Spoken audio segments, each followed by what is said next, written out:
عمرہ بنت عبد الرحمن نے حضرت عائشہ رضی اللہ تعالیٰ عنہ سے روایت کیا ہے، آپ نے فرمایا کہ بریرہ رضی اللہ تعالیٰ عنہا لونڈی ان سے اپنی کتابت کے بارے میں مدد لینے آئیں۔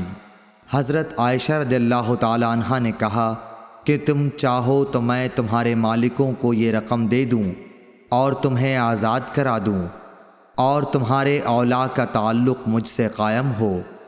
اور بریرہ کے آقاؤں نے کہا عائشہ رضی اللہ تعالیٰ عنہا سے کہ اگر آپ چاہیں تو جو قیمت باقی رہ گئی ہے وہ دے دیں اور ولا کا تعلق ہم سے قائم رہے گا۔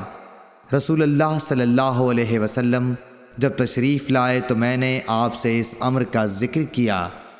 آپ صلی اللہ علیہ وسلم نے فرمایا کہ تم بریرہ کو خرید کر آزاد کرو، اور ولا کا تعلق تو اسی کو حاصل ہو سکتا ہے جو آزاد کرائے۔ پھر رسول اللہ صلی اللہ علیہ وسلم منبر پر تشریف لائے۔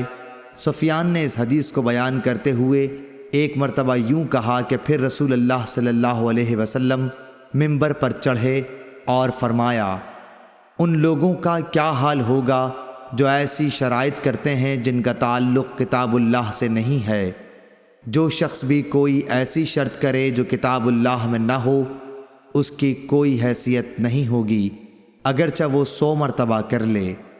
اس حدیث کی روایت مالک نے یحییٰ کے واسطے سے کی، وہ عمرہ سے کہ بریرہ اور انہوں نے منبر پر چڑھنے کا ذکر نہیں کیا۔ علی بن مدینی نے کہا یحییٰ بن سعید قطان اور عبد الوہاب نے یحییٰ بن سعید سے، انہوں نے عمرہ سے ایسے ہی روایت کیا، اور جعفر بن عون نے یحییٰ بن سعید سے یوں نقل کیا کہ میں نے عمرہ سے سنا، انہوں نے کہا میں نے حضرت عائشہ سے سنا۔ صحیح بخاری حدیث نمبر 456۔